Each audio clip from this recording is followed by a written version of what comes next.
Okay, perfect. Okay, welcome Chinese psychologists to the second of 10 lectures sponsored by the Zhengdao Clinic. And we have 10 lectures, and these lectures will be interspersed with 10 more supervisions. We have 4 therapists who have agreed to present some of their work so that I can respond to it from a relational standpoint. And then we have a couple of sessions devoted entirely to questions and answers. And Zilly will tell you exactly how to get those questions to me so that we can have a rich discussion. So during the first lecture last week, I started off with the metaphor of imagining yourself in a large city square, waiting patiently for the unveiling of Picasso's last sculpture. And then, since there are people from all different angles, some people with cameras, some people with art pads, what we see depends on where we stand. What we see depends on who we are and what our purpose for being there is.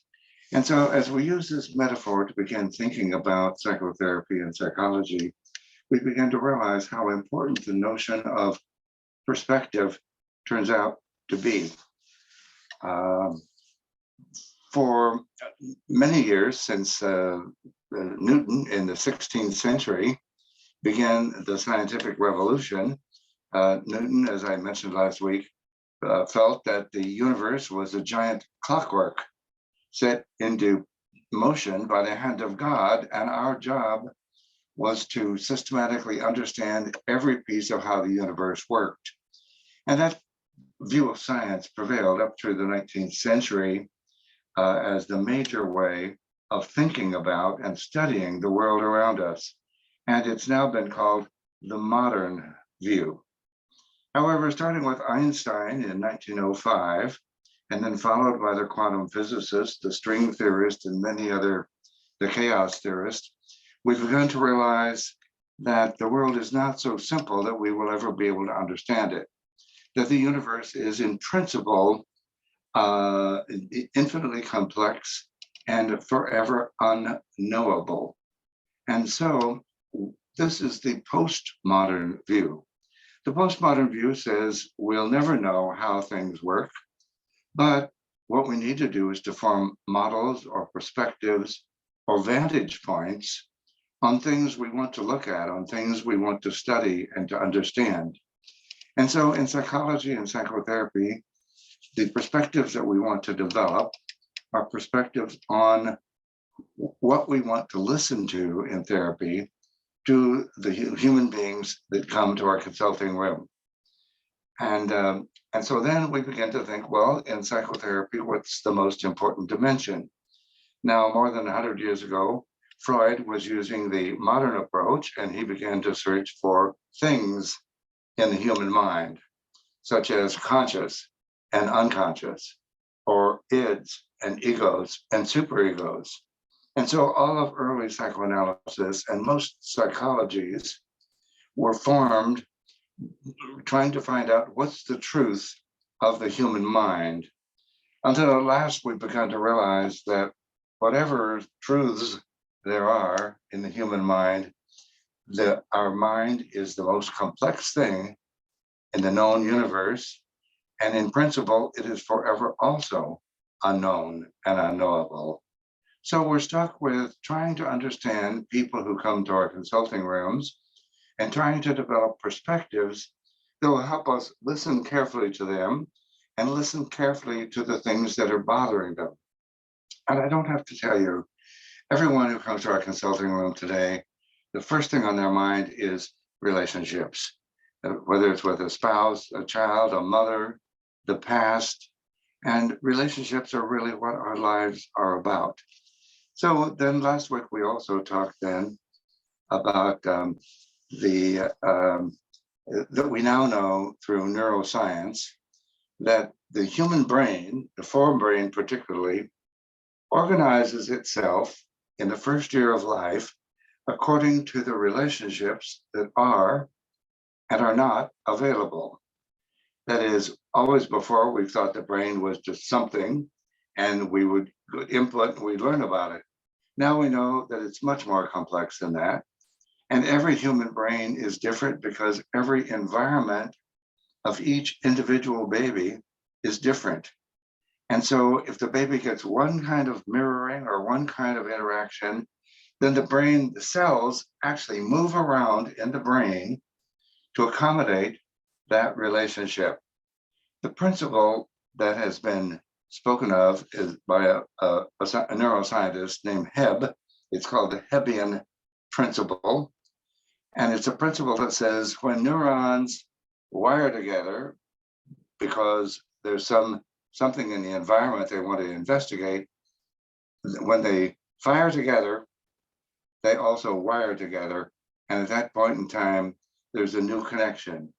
And so during the 9 months in utero and the next 3 or 4 months after birth, what is happening is babies' minds are being organized and their brains are actually changing and moving in order to accommodate the learning process that relationships provide them.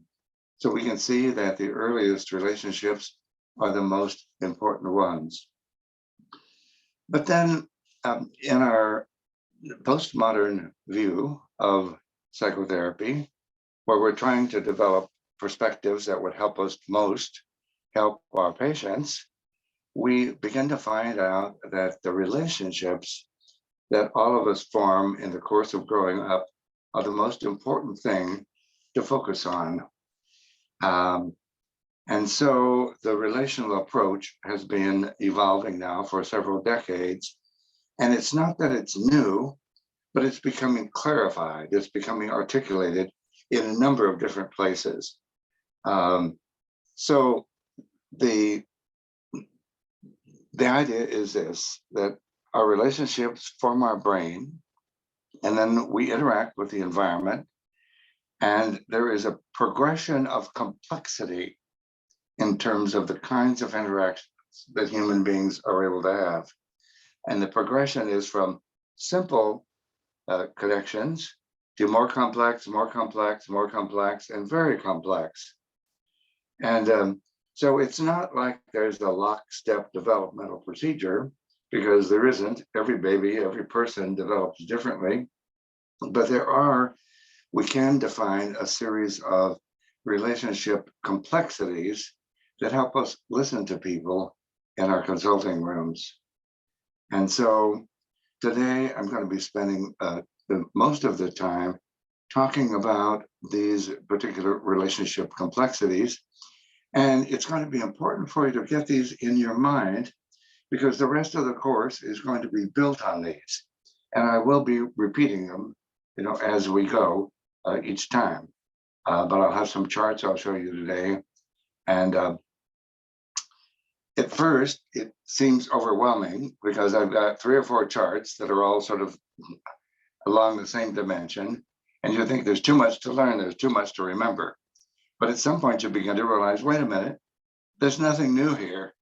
We've all been through all kinds of relationships in the course of our life. And so this is simply an organizing of the relational dimension that we all know about and live with. I want to start today's lecture with a quote from an American psychologist, psychoanalyst, Roy Schaefer. And he wants to outline the seeds and the forerunners of the relational approach. And in a later section, I'll go back and show actually the relational approach started with Sigmund Freud in 1895. And so we'll be looking at what is the relational approach. Now, there's several important things about this approach. First of all, this is not another theory of psychotherapy or how to do psychotherapy. You've all been trained and you've chosen the theory and the techniques that make sense to you, that work for you. That's what we do. We have a lot of different schools of psychology, schools of psychotherapy. And so we learn one and then maybe we learn another. this is not another school of psychotherapy, but rather it's an approach that is useful to all psychotherapies. That is, it's because the human mind is organized according to relationships, then as we begin to understand the progression of complexity of relationships, it will help us no matter what form of psychotherapy we practice. So, Roy Schaefer, I'm going to quote him here. He says, dialogue and intersubjectivity have been moving to the center of psychoanalytic interest for many years. To put it briefly, dialogue conveys the idea that in the course of psychotherapy, the understandings and the changes that take place can only come about through an evolving dialogue between the therapist and the patient. In other words, the definition of reshaping the self and the other only takes place in a verbal and nonverbal dialogue. So again, he's saying something that we know perfectly well, but he's saying it in a very simple way, that it's the back and forth dialogue between the therapist and the patient that leads to whatever it is that's change and that's beneficial. It's a creation of a relational situation which people find helpful. Then he goes on to define or talk about intersubjectivity. Intersubjectivity, Michel Foucault, the French philosopher, tells us started in ancient Greece, but only has been thought about recently in the last century in Western thought. I'm a subject, the owner of my world of ideas and feelings, and you are a subject, the owner of your world and feelings. But when you and I get together and begin an exchange, something else begins to happen as our two worlds begin to go back and forth and begin to intermingle. And what happens is there's a culture of two minds that begins to develop, and we call this culture the intersubjective matrix. Some psychoanalysts call it the third force. That is, there's you, me, and the connection between us would be the third. And so intersubjectivity implies that two minds are coming together, they're cross-fertilizing each other, and after they've come together, some entirely new things evolve. So Roy Schaefer says, and intersubjectivity conveys the embeddedness of each person's cognitive and emotional position and his or her dialogic orientation in so-called real or imagined relations with others.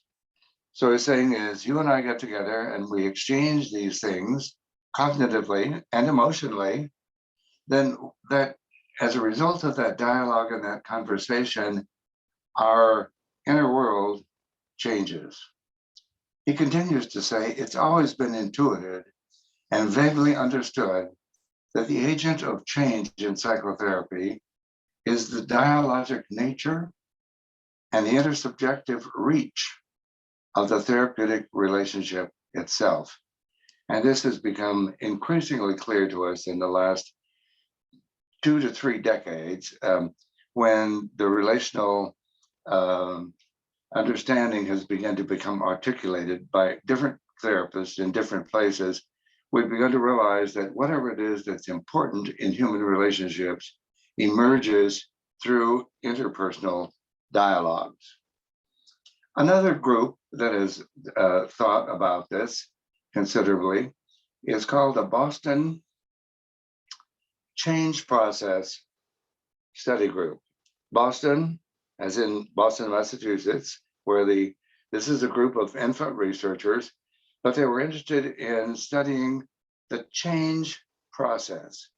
How is it that human beings change? And they were studying infants and mothers in the earliest months and years of life to look for an understanding of what the change process is in human relationships. And the most startling thing that came out of this, many things have come out of this study, but one of the most important ones is the concept of the present moment. This moment we have right now, you and me together. And so the person that's written about it clearly is Donald Spence, and he's an infant researcher, and Daniel Spence, sorry. And here's the idea. I'm going to read it, just a few comments to you. The ongoing intimate relationships, in the ongoing intimate relationships that we have with important people, ordinary present moments, now, 3 minutes from now, 5 minutes from now, present moments, just a moment in time, present moments often move towards special now moments that threaten the status quo of the relationship and the intersubjective field as it is mutually created and accepted up until then. Let's see, I'm thinking I'm gonna, Sammy, I'm gonna use you to talk to here. As you and I are having a present moment right now, okay, I say something and you say something, and I say something else and you say something else. Before too long, we're talking, and then we bump into something. Call it an incomplete understanding, or a difference of opinion, or a different choice of words. But we run into it, and he calls those now moments, when they're not just present, but now moments when you and I are bumping heads. And what are we going to do? And so we find a way to resolve those now moments, because they present a crisis in us, and the crisis between our differences here needs some kind of resolution. So the way I'm quoting him here, now moments represent a relationship crisis that needs a resolution. And then he goes on to say, a moment of meeting. So we've now got now moments to start with. We've got, I'm sorry, present moments to start with. Then as we go forward, we've got now moments. And now there's going to be a moment of meeting.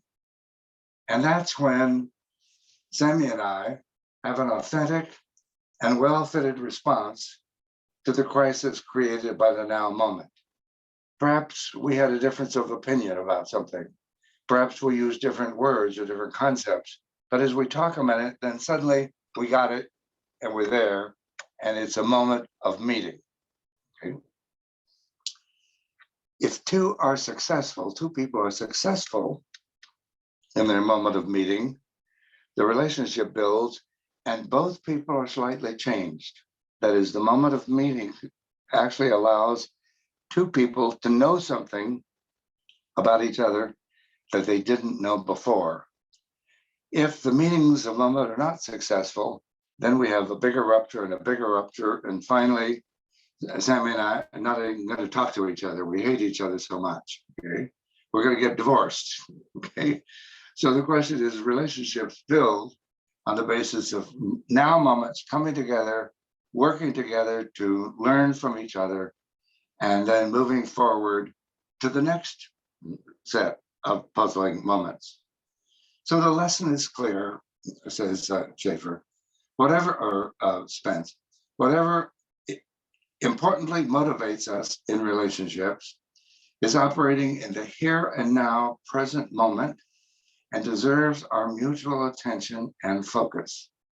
And this will not come surprise to any of us, but particularly not to us who have been trained as therapists, because we know we are listening every moment to what's being said to us. And we're looking for one of those moments in which we could have a now moment and begin to have a moment of meeting. We're trained to look for that.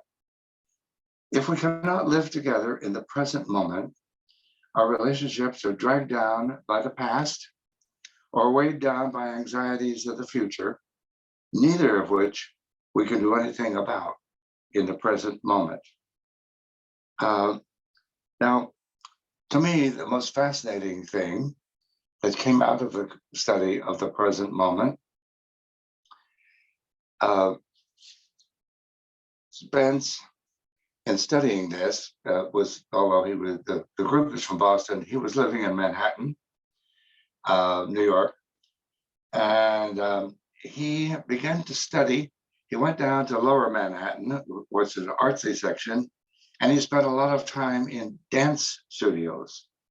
And then he went to music studios and music schools, and he listened to dance and music, and he finally decided that the present moment is about 6 or 7 seconds long. 6 or 7 seconds long. Now, if you remember in your beginning psychology books, there was a set of studies about how we see. And in the set of studies, there are pictures given to the subject, and cameras focus on the eye movements of the subject as the subject looks at the pictures and takes pictures of what, and we think we see in a panorama, but the experiments showed that we do not, that we see in momentary fixations. Our eyes focus here, here, here, here, here, here, here. And of course, some of the more interesting pictures were naked people. And obviously the sexual parts were the parts that all the eyes kept focusing back on. But the point is, we don't see a smooth panorama. Our brains put these various fixation points together, giving us the illusion that we see things continuously. Now we can see that our present moments operate the same way. That Sammy and I have one present moment here, and then quickly we're shifted and we're both in another present moment, and then another one and another one.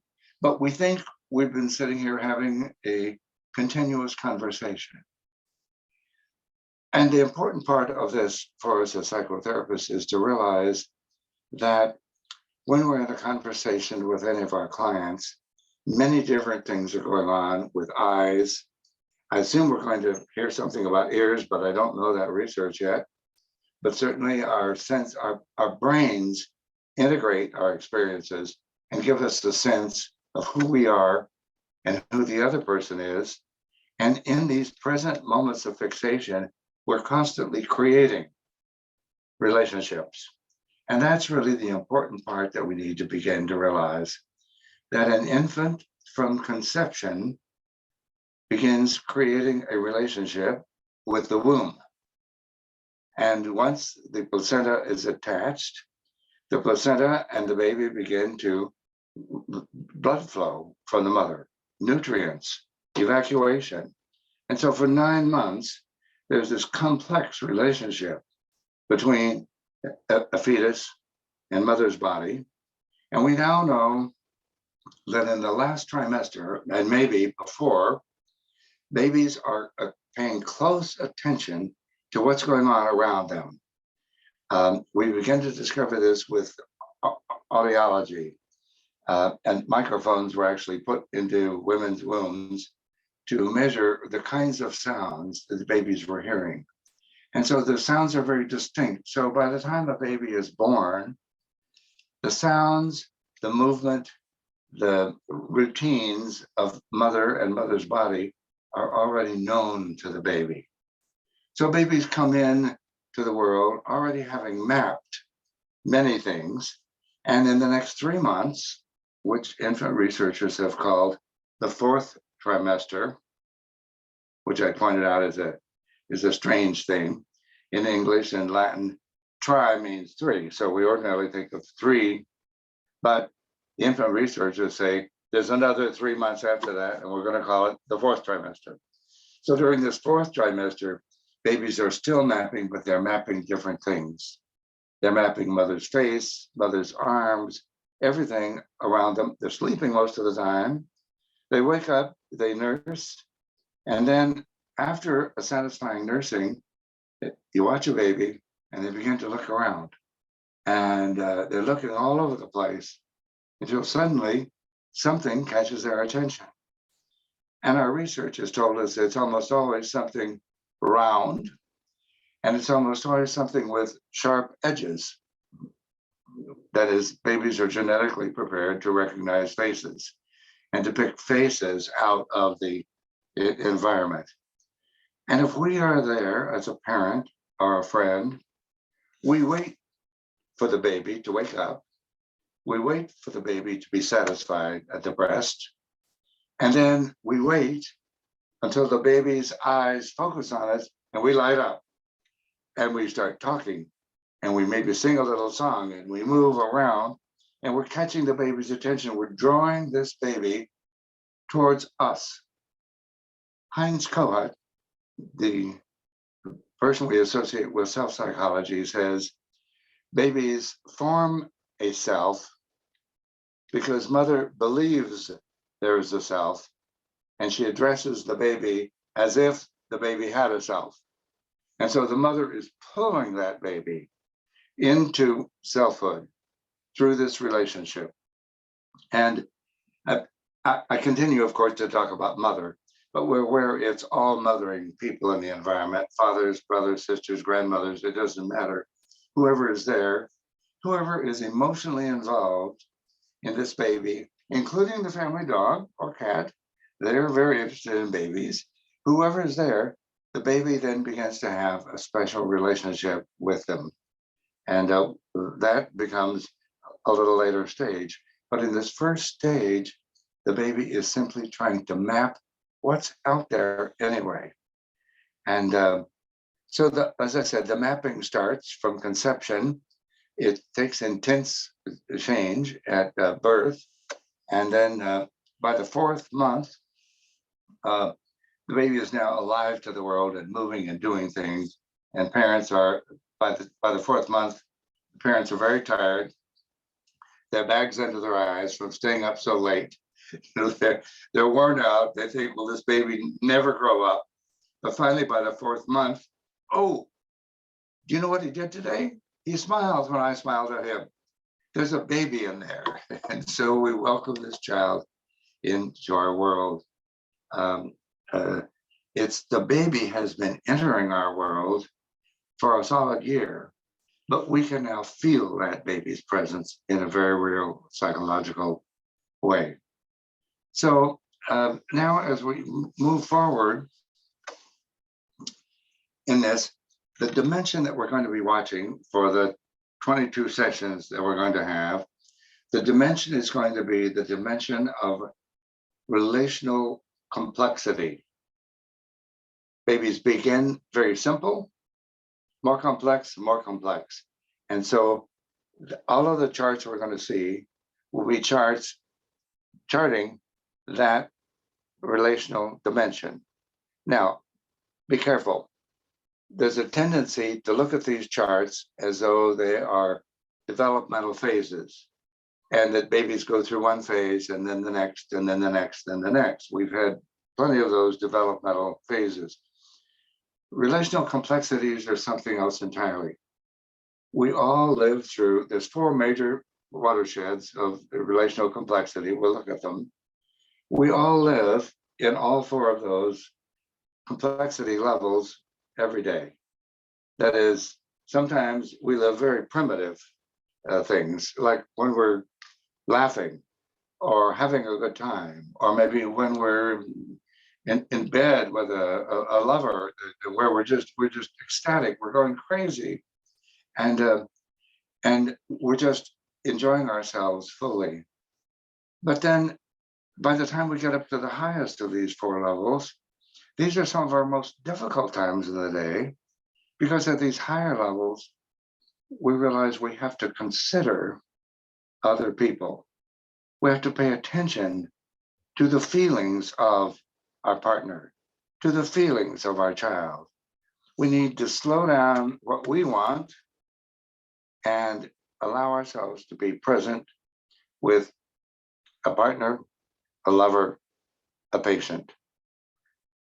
And those are our most difficult times during the day, but they represent the most complex forms of relationships.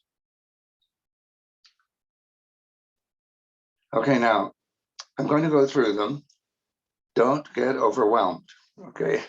I'm going to take them slow. We're going to go back over these again and again in different contexts, and then we're going to see them applied in the supervision, okay? So right now, we're just going to look at them, and let's see. Let me get this up on the screen for you. Okay. I was so glad Sammy showed me what my name looks like in Chinese. You know, it looks like Chinese to me, right? Okay. All right. So this is the relational approach to psychotherapy. And I have on these slides, and so that you'll have them, contact information for me. You can phone, email, you can go to my website. But this is the contact information for me, and I'm sure you'll have access to these slides at some point. There's a website I wanted you to have. I gave it to you last week. It's a website of the International Psychotherapy Institute. It's their free psychotherapy books website. And on that website, there's now about 150 free download psychotherapy books by major writers in the field. And you just have to go and register yourself and then download them. And the registration is just so the website can keep track of where these books are going. They're now being sent to 98 countries. There's over 2 million copies of these free books circulating in the world. And you'll be interested to know that Google is putting out $50,000 a year to support this website. Google likes to have free things. And so that's there. Now, I have about 20 of my books on this free website. And at this point in time, most of my books on this website are also available on Amazon, and they're $19 a piece. I've lowered the price on them so people could have access to them. So I wanted you to have that website because there's wonderful resources for you there. And some of you I know are already teachers or going to be teachers, and you may find some very good textbooks there. So make use of this website. All right. I told you we've got 4. And these charts are all going to be read from the bottom first, because we're going to look at from birth. And the first, Roman 1, is the organizing experience or the psychotic experience.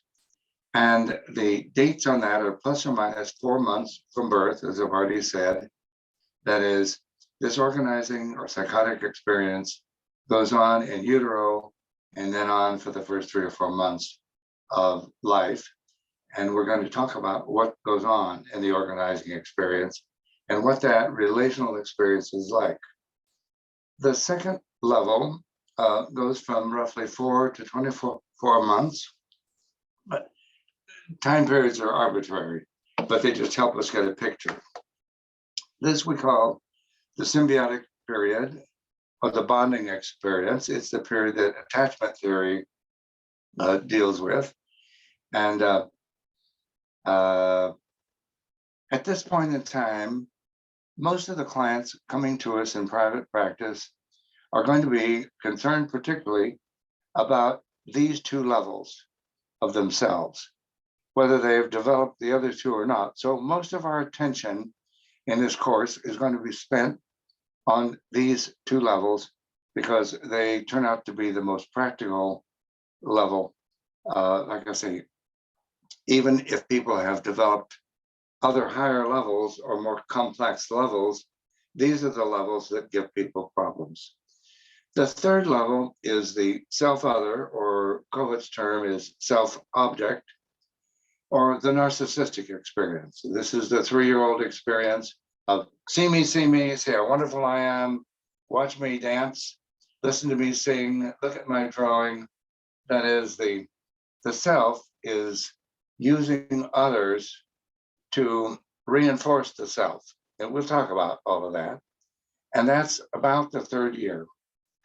Then Along about 4 to 7, we have then what has been called the normal or neurotic experience of independence. That is, once a child has developed a solid self, the child then becomes aware of his or her independence and then becomes aware of independent relationships with other selves. So this is the period that started psychoanalysis with Sigmund Freud, the so-called Oedipal period. That is, during Freud's own self-analysis, as he began to study triangles in his life, triangle relationships in his life, he began to realize that the myth of Oedipus, 5,000 years old, was studying the triangles all of these years, and that then when Sophocles in 429 wrote the play Oedipus Rex, that was 429 BC, and then Hamlet carries on the same kind of themes. And so Freud felt, since he was experiencing it, and since this myth was so ancient, that there's something about three-way relationships that's really important to the human being. And while we no longer are too interested in the myth of Oedipus, what we are interested in is the child who moves from the solid self, independent, to the capacity to have independent triangles, classically mother, father, and me. But it's any three in the child's life, including brothers, sisters, grandmothers, nursery school teachers. And so the question is, how does a child learn the complex relationship? And the example that I gave last week was that, well, just if Zilli is my father and Sammy is my mother, I have to relate to one of them, my mother, in one way without my father, and I have to relate to my father in another way without my mother. But when the three of us together, it's very complex what goes on, okay? So I want to move on to these. Let's see. Okay, I want to just tell you these charts are going to get complex. And so you can see here the four red ones are the four experiences. And then now what we begin to realize when we look at relational fears, there are different fears associated with each level of complexity and development. And we'll look at those fears as we go on. So again, as you kind of think about this and study it, it's good to begin getting some of these things in your mind. And then you can see we're going to get far more complex. This is the same chart. You can see on the left-hand side, the organizing, symbiotic, self-consolidating, and the independent. But we're going to be looking for it later on. First of all, what's the developmental thrust? What's going on in this? Then how is it going to show up in the transference?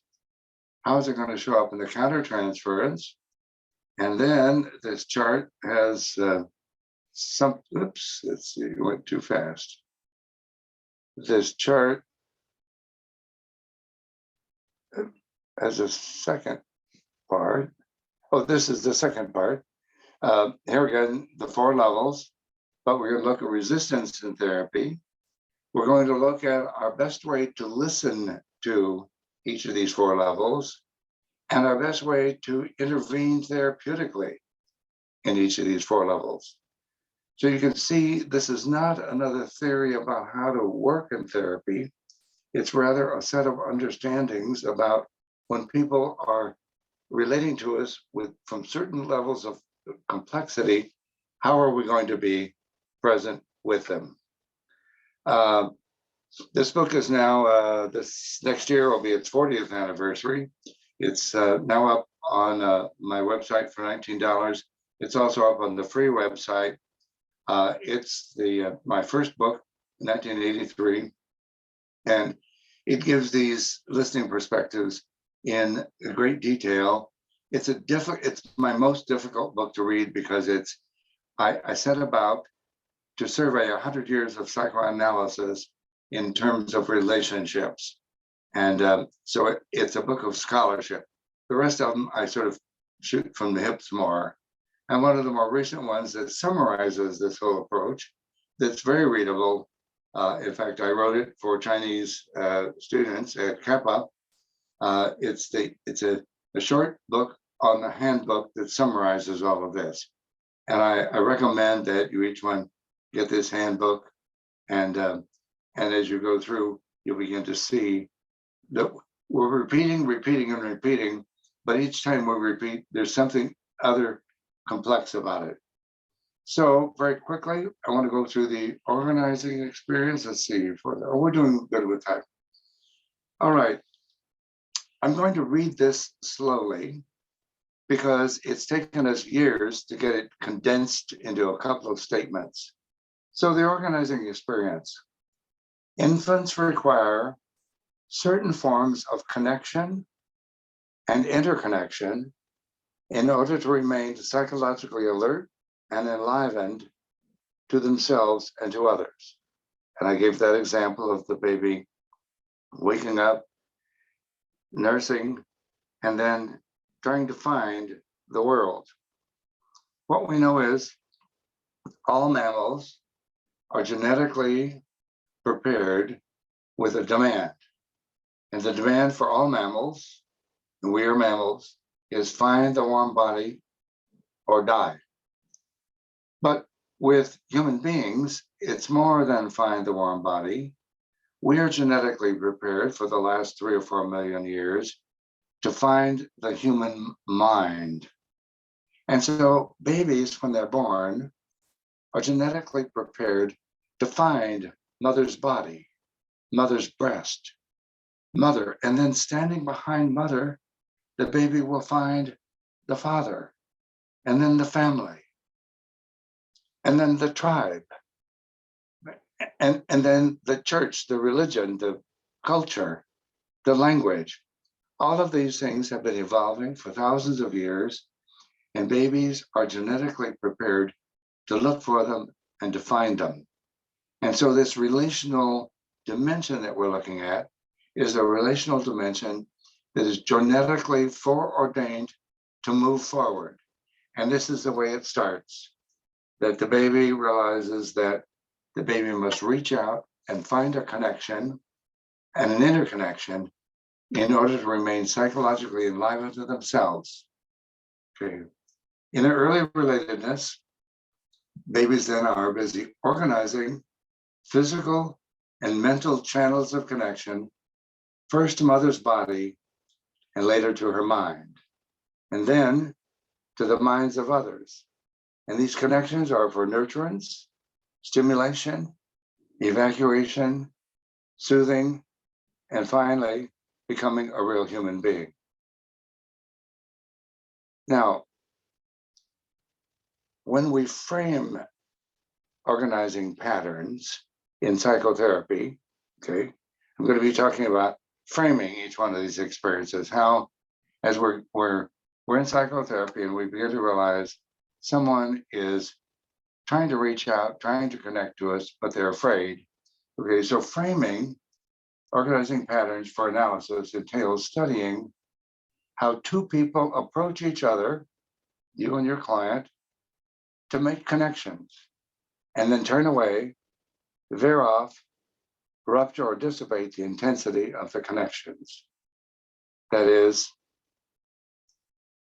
if there's been a trauma at this organizing level, the child is afraid of connections. So the child is caught with a genetic demand to find a connection, and yet the child has learned, if I connect to her, I will be hurt. I will be left alone to die. I will be injured in some way or another. And we're going to talk about all the ways in which people and our patients have experienced trauma during this early organizing period. And so they have to reach out because their genes tell them to reach out, but their traumatic experiences tell them to shut down. And so what we're doing when we're trying to frame this in our therapy session, we're studying those moments in which the patient tries to reach us and then quickly veers away, shuts down. And we're going to watch this happen in the course of the patients that we're going to study through the supervision. And let's see. All right, let's see. Okay, now I told you there's fears associated with each one of these. And so there's going to be two different fears or two perspectives associated here. Don't get confused by having so many little pieces. At some point, it'll just flow together and you'll see, aha. So infants are programmed genetically in many ways to reach out to the human environment for stimulation, nurture, soothing, and evacuation. But when an infant repeatedly reaches out in whatever way is possible and the environment is unresponsive, the infant's reaching slumps and withers, thus forming an internalized habit of painful inhibition and withdrawal. And so what's established in that baby at that point is the fear of being alone. Now, this is not the fear of being abandoned, that's later. This is the fear of being taken into the forest and left to die. We dread reaching out and finding there's nobody there to respond to our needs. We fear being ignored, being left alone, and being seen as unimportant. We feel the world does not respond to our needs, so what's the use? And we have all of these myths around the world of a child being left by the parents in the woods to die. The parents didn't want the child, didn't want to connect to the child. And so this also happens at home when the child has needs and the parents fail to respond. So the second part of this organizing experience is reaching out to make connections. Like I said, infants are genetically programmed for bonding and attachment through mutual affective regulation with their caregivers. When they reach out and experience rejection or injury, they quickly learn to never reach that way again. That is, if you're reaching out and nobody's there, or you get slapped, you pull back and you don't reach again. And so the fear that's associated with this is because of frightening and painful experience in the past, connecting emotionally and intimately with others feels dangerous and potentially hurtful.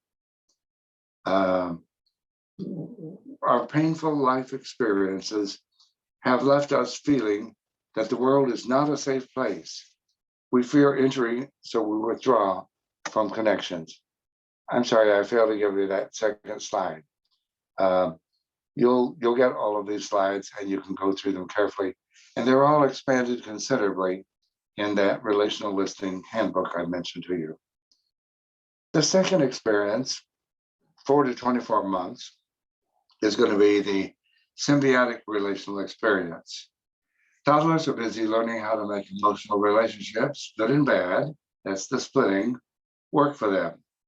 They experience a sense of merger and reciprocity with their primary caregivers, thus establishing many knee-jerk, automatic, characterological, and role reversal patterns or scenarios of relatedness.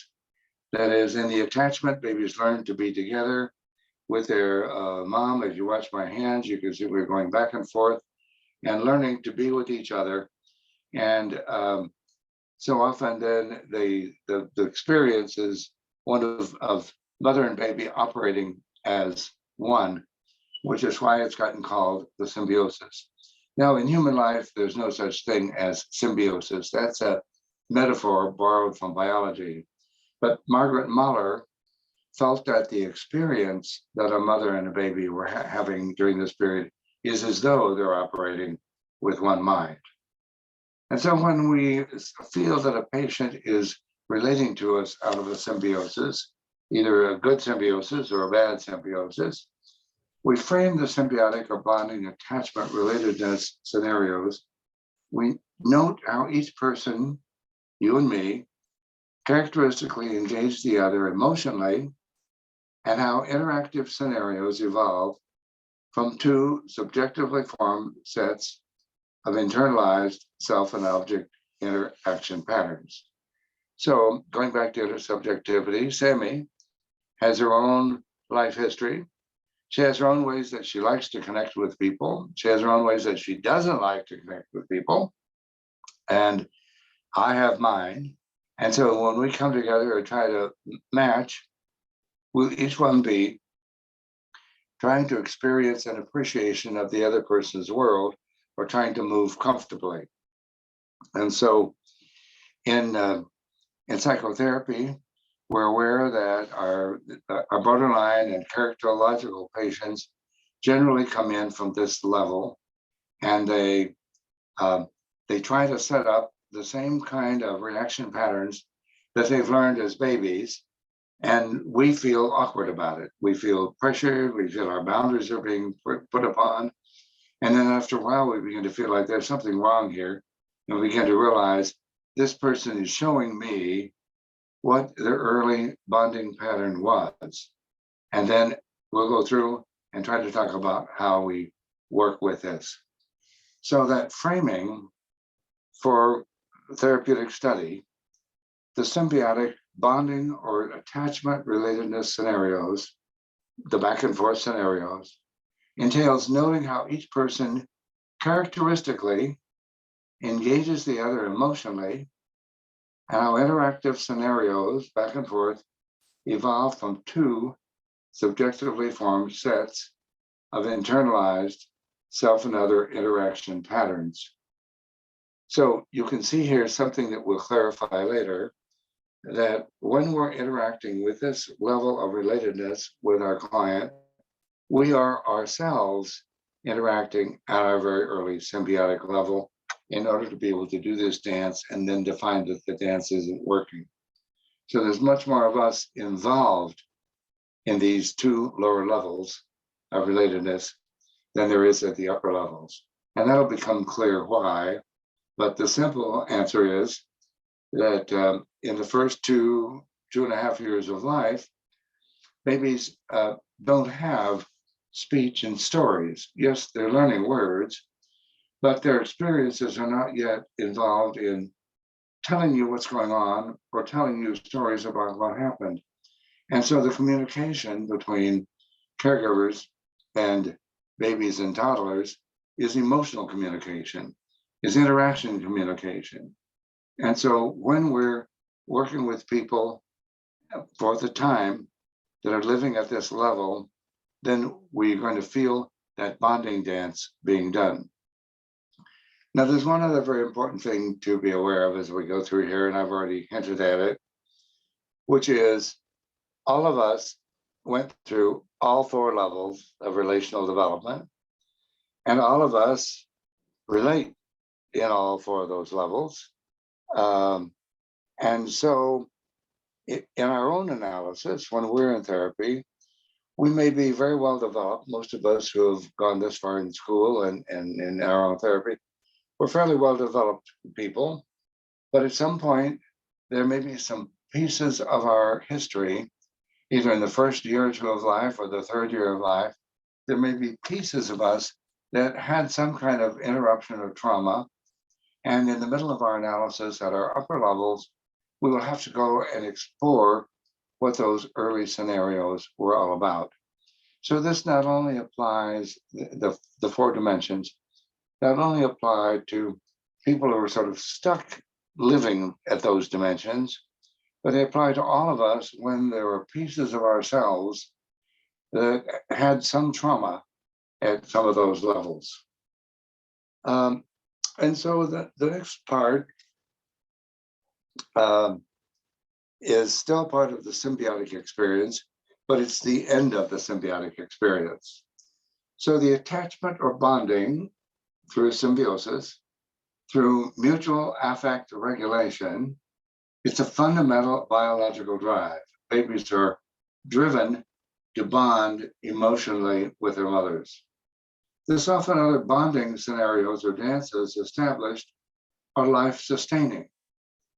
Being able to find one's bonding partners is being unable to find one's bonding partners is terrifying and disorienting. So the fear is then the fear of being abandoned. And I said, this is different than the first fear, which is the fear of being alone. This is the fear of after having attached that you can't find the other. So after having connected emotionally or bonded or attached with someone in some way, we fear either being abandoned with our own needs or being swallowed up by the other person's needs. In either case, we feel the world is not a safe or dependable place and that we live in danger of emotional abandonment. We may become clingy and dependent, or we may become super independent, or both. Okay. I realize there's a lot of things coming at you. This is the first sweep. I want to remind you, we're going to keep going through these until we understand how they live in us and live in other people. So the fourth perspective is reaching out to assert ourselves. This is towards the end of the symbiosis. Human babies are not only pre-programmed to emotionally resonate and attach to humans, they're also pre-programmed to push away from the attachment figure in search of independence. And the research about this has been very interesting, but every mother knows it. Along in the second year of life somewhere, the baby begins saying no. Here in English, mothers call this the terrible twos. When babies become rebellious, when babies refuse to do what they know they're supposed to be doing and begin fighting with mother about it. So human babies are not only pre-programmed to emotionally resonate and attach, they're pre-programmed to push away in search of independence. When a child's attempts at self-assertion and separation individuation are thwarted, not allowed by the mothering people, frustration and anger usually results. Anger that may get severely squelched. So there's many parents, mothers that don't understand the baby's need for independence. They don't understand the baby's need to say no. And so instead of negotiating with the baby around yes and no, or I want this and you want that, instead of negotiating, they squelch and force the baby to do it their way. And that leaves characterological difficulties, it leaves borderline difficulties. The fear associated with self-assertion, pushing away from mother. We've all experienced rejection and punishment for expressing ourselves in opposition to others.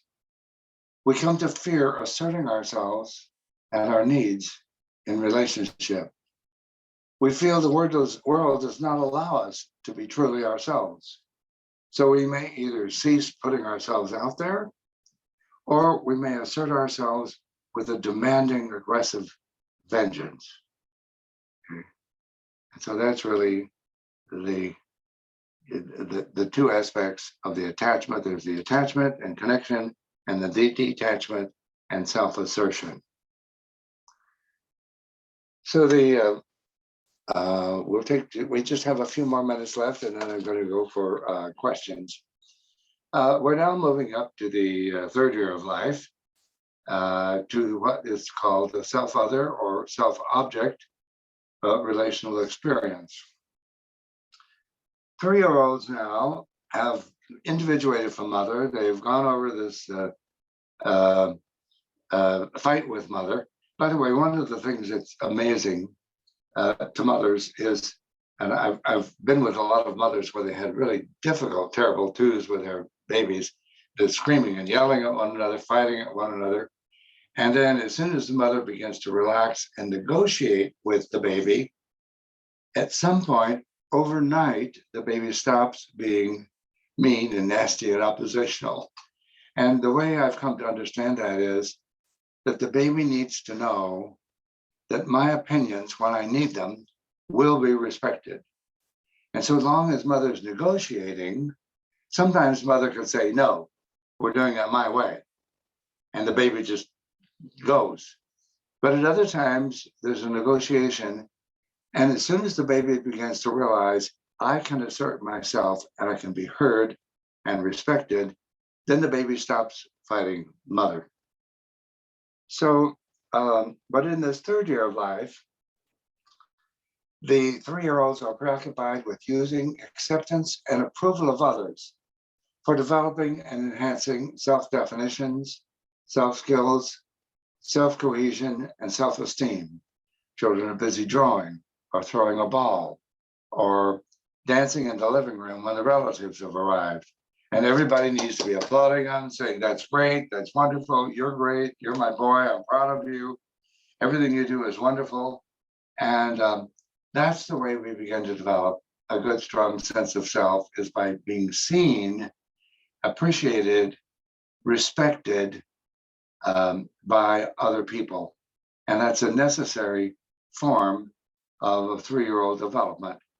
And Heinz Kohut, who has helped us understand this level, also says we have narcissistic needs throughout our lives. That is, our need for approval from others never leaves us from birth to death. It's just that we learn how to manage it more comfortably. But 3-year-olds are preoccupied with it. So their relatedness strivings use the admiring, confirming, and idealized responses of significant others to firm up their budding sense of self. So framing for analysis in therapy, the self-other patterns used for affirming, confirming, and inspiring entails how the internalized mirroring, twinning, and idealizing patterns used in self-development in the past of both participants, play out to enhance and limit the possibilities for mutual self-to-self-other resonance in the emerging interpersonal engagement. Now, as I told you, most of our focus during this course is going to be on the first 2 levels of development, because these are the most difficult to understand. We will talk about this independent self level some, and we will also talk about the 4th level. Let's see. I'm sorry. Let me do the fears here, and I'll just go right here to the 5th, relational fear. When we do not get the acceptance and confirmation that we need, and at times inspiration that we need, all of these in order to develop a strong, healthy sense of self. When we don't give that, we may then feel let down, disappointed, and so a fear of lack of recognition. Let's see. All right, when we do not get the acceptance and confirmation we need in relationships, we're left with a feeling of not being seen or not being recognized for who we really are. We may then fear we will not be affirmed or confirmed in our relationships, or we may fear that others will only respect and love us if we are who they want us to be. We may work continuously to feel seen and recognized by others, or we may give up in rage, humiliation, or shame that we have such narcissistic needs, or we may deny the need completely through grandiosity.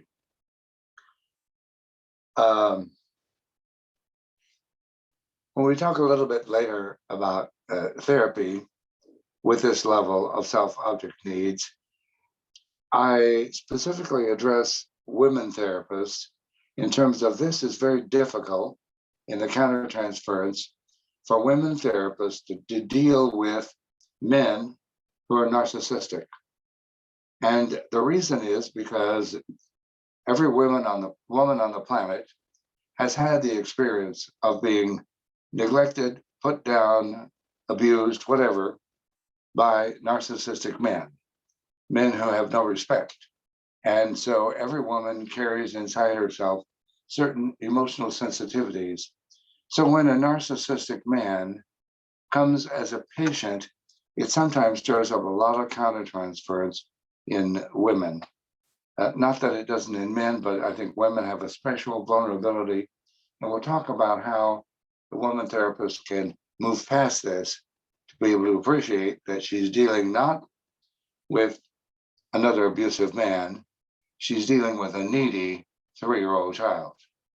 Okay, and that helps a lot. The last one, and then we'll go to questions and answers. This is the 4 and 5-year-old and beyond. They're dealing with triangular love and hate relationships and are moving towards more complex social relationships. And the reason, of course, Freud was enamored with the Oedipus myth was because Oedipus loved his mother and hated and killed his father. And then in the so-called negative Oedipus, the boy child falls in love with his father and hates his mother. And Freud didn't really deal much with women's triangulations. Carl Jung did, and he talked about the Electra complex, and that's very interesting. But the important thing isn't those, what it's called. The important thing is triangles are difficult, and the children do not have the capacity to work effectively considering each member of the triangle until they're at least 4, 5, and 6. Okay.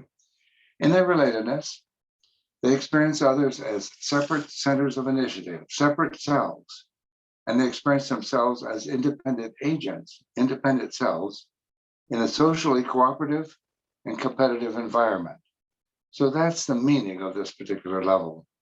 There's competition and cooperation among 3, framing the internalized patterns of independently interacting selves in both their cooperative and competitive triangulations with real and fantasy third parties entails studying the emerging interaction patterns in the therapy for evidence of repressive forces operating within each participant between the analytic couple that work to limit or spoil the full interactive potential.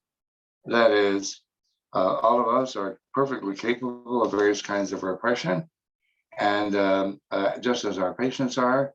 And so part of framing this is beginning to look at the ways in which we as a therapist are defensive and the ways that our patients are defensive in this way.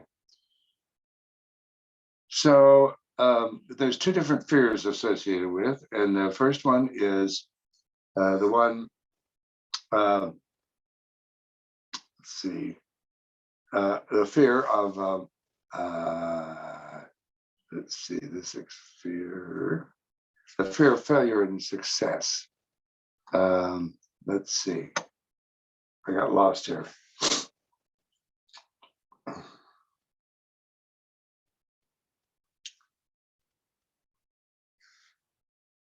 Go to the bottom part here. This is going to be the first fear at this level. When we've loved and lost in a triangle, or when we tried to love and failed, we may fear opening ourselves up to painful, competitive experiences again. When we've succeeded or won in a triangle, possibly at someone else's expense, we may experience guilt, or we may experience fear of retaliation. Thus, we learn to hold back in love and life, thereby not risking either failure or success in relationships. We may feel the world does not allow us to be fulfilled, or we may feel guilty or afraid for feeling fulfilled. And this is the defensive fear that Freud first labeled neurosis. The second fear stems out of that, but perhaps doesn't reach its apex until adolescence. As children learn to experience love and hate, as well as success and failure in triangular relationships, they're prepared for a cascade of triangular relationships in their early life, and then particularly when they're met as one moves into puberty and adolescence towards creative group living. And here they're fueled by the sex and aggressive hormones.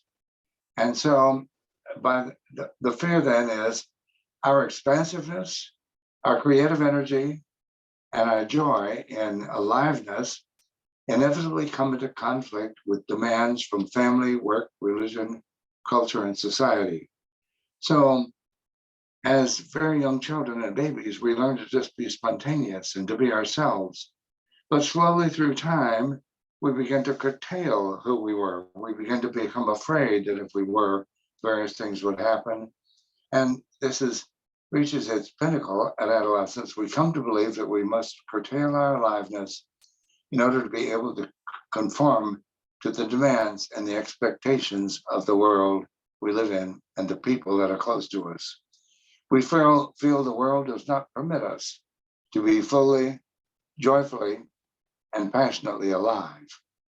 Rather, that putting our whole selves out there with full energy and aliveness, rather than we may throw in the towel and succumb to mediocre conformity or fall into a living deadness.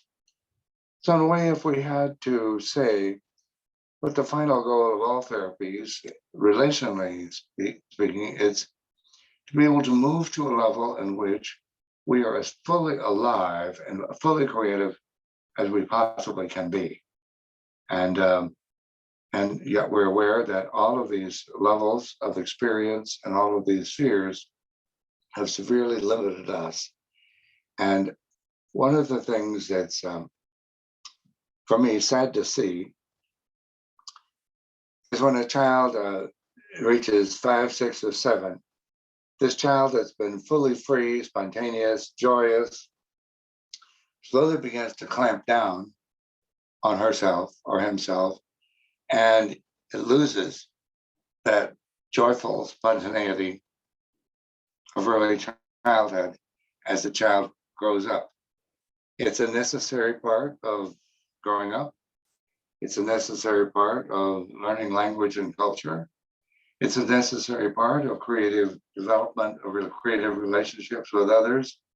But there's something that's always sad to me about how much inhibition we had to put on ourselves growing up and how much defensiveness. And when I watched my own daughter growing up, I was already a psychoanalyst. And she was beautiful and lovely and excited and creative. And I knew that by the time she got 4, 5, and 6, sort of the lid was going to come down on that as a necessary part of developing on inner life. So those are the lecture pieces that I have for today. And Samuel, will you take over and help us with the question and answer session? No problem. So we can start the Q&A right now. Okay. OK， 好，我们现在可以开始 Q&A 了。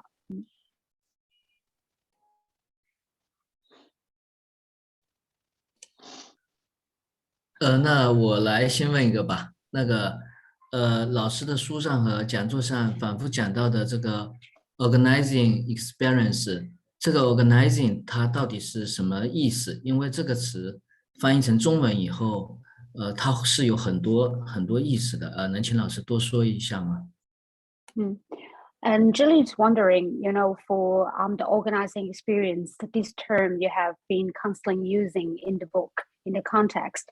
So he actually wants you to clarify whether or not to clarify the real meaning of organizing experience, because when we're trying to translate it into Chinese, it can mean many, many different things. Okay. Thank you, Zoe. Organizing can be many things in English too. All right. Actually, it's very simple. We're thinking about a baby in a womb, and in that last trimester, the baby is trying to organize her world. That is, there's certain times when mother's body goes to sleep, certain times when food begins to come, certain times when loud noises occur. And if her parents are fighting, she gets used to the fights and the tension of mother's body, gets used to mother's anxiety. So the baby is organizing a map that tells her about mother's body and the experiences that are coming through mother's body. That's in the last trimester. Then in the 4th trimester, the 3 or 4 months after birth, okay, the child is then organizing her world around her. And she sees a brother that she begins to relate to, a grandmother she begins to relate to. Every now and then the dog peeks his head over and barks. And so she's got to get used to the family dog. So it's organizing a world, organizing a map of the world that is meaningful to that particular baby. And so that you can see, Zilly, that every baby is going to organize their world entirely differently. And since the primal maps are there, then all subsequent relational experiences will be built upon those primal maps. So what we're hoping for is that the baby has a smooth experience in the womb, and that the baby has a smooth experience in the first 3 or 4 months, so that the baby can decide for herself what the important features in their environment are. And of course, what we're aware of is that doesn't happen for many babies. There are sometimes intrusions into the womb, drugs, mother being in a severe automobile accident or hospitalization, or the death of mother's mother, so that she goes into sadness and grieving. So there are many different unfortunate experiences that can and do happen to baby before birth. And then certainly in the first 3 or 4 months, there's all sorts of things, Holocaust conditions, food deprivation, rats in the crib, aggressive older brothers. There's all kinds of things, bad things that can happen.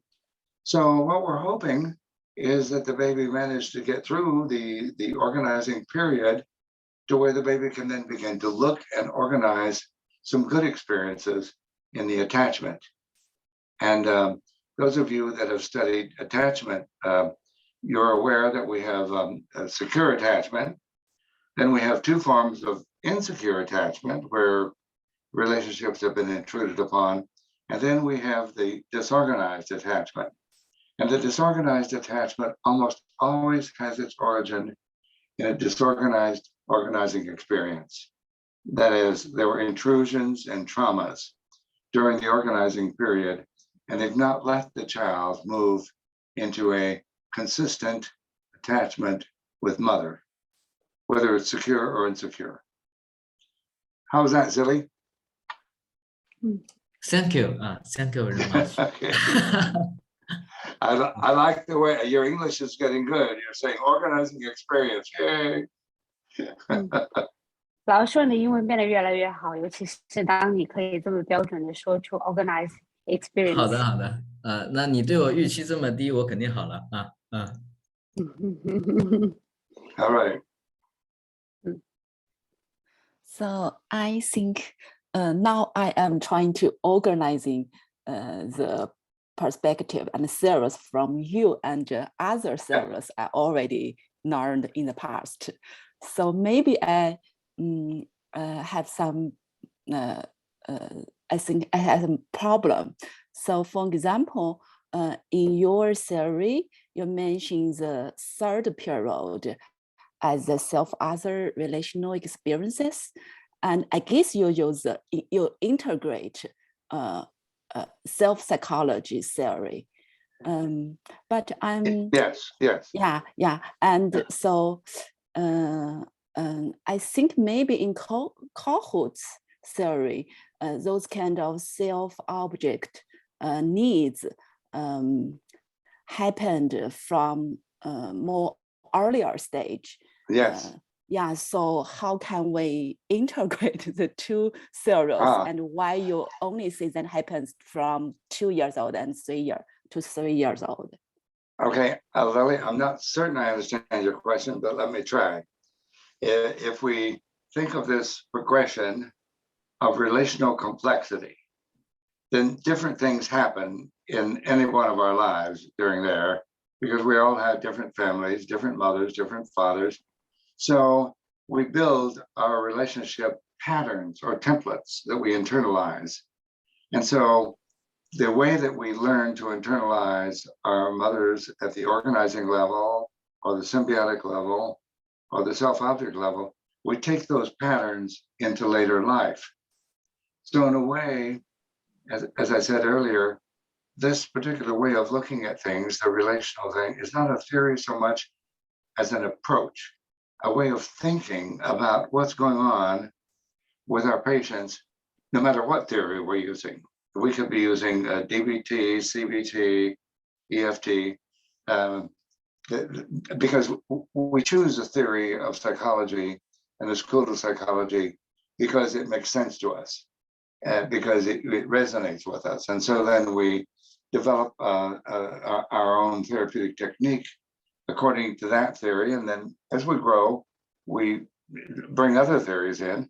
But this relational approach is a way of adding to whatever you're already doing in terms of thinking about, in this moment, in this hour, is this patient coming to me searching for a connection for me and then running away? Or is this person coming to me and then trying to get a connection going back and forth? And sometimes it works and sometimes it doesn't. And how do we think about that? So the relational approach could be used with any theory of psychology or psychotherapy. Did I answer your question, Lily? There's more. Maybe not fully, but it's helpful. Okay. All right. Okay. Thank you. Who's next? Yeah, I have I don't know if it's a question or it's a confusion I've been thinking for a while. So because I'm working with a patient who might be the schizoid personality disorder. Yes. Yes. So I constantly feel that kind of non-relatedness feeling in our therapeutic relationship. Yes. And so, you know, when you are describing the organizing relationship experience, it feels like the patient would continually engage and disengage in a relationship. So my confusion is, will you think about there is some, I don't know, some relationship with the autistic features, or with the development phase of the organizing experience. And so that is the confusion, because sometimes I don't know if we even, I mean, under the relational approach perspective, is that proper, or is that always helpful for us to, you know, try to engage with such kind of patients? Because Lily, I feel that part is very difficult. Yeah. And that's a wonderful question. And you'll notice that as I went through, I almost mentioned no diagnoses. That is, it seems like when we look at the history of psychiatric diagnoses, they've been a function of psychiatry, and they've expanded considerably. And we realize certainly in the United States, the American Psychiatric Association has had to fight off one lawsuit after another. And so the whole DSM has evolved to handle lawsuits for psychiatrists. And yet those of us who are not psychiatrists, you know, learned that system.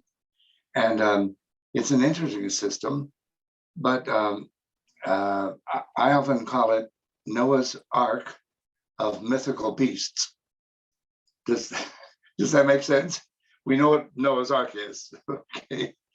When all the different animals went into Noah's Ark for the great flood. And I think of all of those creatures in the DSM as mythical beasts that are now filing into Noah's Ark. Some of them have horns of a giraffe, or, you know, all these different animal pieces. So you can go to the DSM, and on any page you open it up to, you can see that no description fits anybody living or dead. You know, the descriptions are abstract, they're artificial. But on the other hand, when you read through them, every page you can see yourself in all those diagnoses. So really, when we're looking at diagnoses, we have to realize that the diagnostic spectrum has evolved to serve medicine and psychiatry. And those of us that are non-medical, we're much more interested in other things. And at this point, our attention is shifting away from diagnosis and into studying relationships. Now, to your question of schizoid, because that's a really good question, and it's a great example. I told you that these 4 different levels are simply ways of listening. They don't necessarily describe anybody or any diagnosis, but they're, when we have an organizing experience in mind with your client, or symbiotic experience in mind, we want to say, well, how is he actually relating to you? Now, if he's coming to you, approaches you, and then as soon as it looks like you're going to get something going, he turns and runs, okay? It could be that he's working with an organizing experience, that he's longing for connection, but he's afraid. And so as we go forward, we'll talk about how we begin to encourage him to stay just a little longer, to trust us. So there's a whole set of techniques on how to work with him. But suppose that this person, that your patient you're talking about, developed a symbiotic relationship with his mother based upon touching and running, so that he and his mother learned to play that game. They learned how to set up a scenario. Now, then there's a different tactic that we would use, because we want to then work on being with him in the drama, the scenario that he's setting up. That he's not just approaching and running for fear of trauma, he's approaching and running as a way of engaging you, of getting you to relate to him with the chase and dodge kind of pattern, okay? And so a person that the DSM might describe as schizoid, you see, might be at either relational level or both, see? And so as therapists, we're not interested in the DSM description. We're interested in, what is this patient doing with us? How is this patient showing us the nature of his relational history? And like I say, it could be more primitive trauma at the organizing level, or it could be more a stylized form of connecting with mother, a schizoid character, if you will, because character is based upon a symbiotic interaction. So our question is, with each patient that's presenting a schizoid picture, is, what's he doing with us? What's going on there? How do we understand it? How do we connect with him? And how do we help him see what he's doing and begin to relax it? Okay.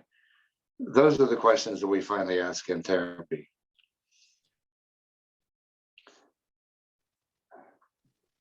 Do we have some more, Sammy? Yeah, is that more time for us to ask one Hi, more question? Summer. Okay. Okay. You quote Roy Schaefer, the changes happened in dialogue, in real or imagined relations with others. So can you give me an example about imagined relationship with others? Because, yeah. The Christian church, the Buddhist temple, the gay community. That is, there's groups of people that get together and they have their own culture in there. And sometimes it's a question of, let's think of 2 women who've come together as partners, but they also have a community of women behind them that they're competing with or that they're imagining. And so one of them may be flirting with one of the other women and the other would be angry with her, or vice versa. And so when we're looking at triangles, there's real people that are a threat. And then there's the threat that this person is going to be more involved with church than they are with me. The person's going to be more involved with their moral system than they are with me. And so that's the idea of an imaginary or constructed third. Does that clarify it? It's a hard idea to get. Thank you, Summer. Do we have someone else? Sarah, were you going to give us a question? I do. I just couldn't help to ask myself about the seven fears. I wondered, can we use that as a sort of like assumption in clinical work, or predict, for example, if a patient, firstly, he has fear of attachment, but gradually we found that he could attach the therapist. Yes.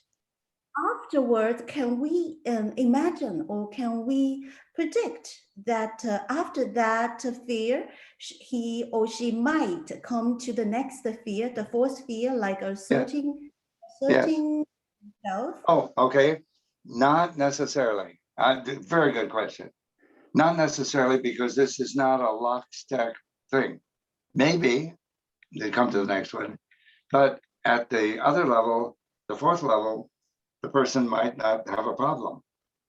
So I think we each one have a history of where in our relational development we had problems. And some of us at one level, some at another level. But because you're interested in fears, let me point you out to the free website or to Amazon. I've written a book on these fears, the 7 fears. And the name of the book is called Overcoming Our Relational Fears. And I go through the 7 and show how they look in a person's life, where they come from developmentally. And then I have a workbook next to it that allows us to work with our bodies, because fears exist in our body. So it's a body workbook, trying to locate in our body where these fears reside, so that we can begin to free ourselves. As you said, your patient in time began to give up the fear, but it was helpful to be able to see it as a fear.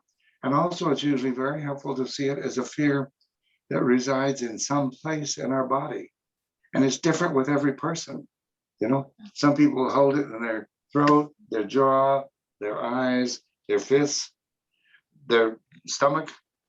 And so fears are a part of our body development.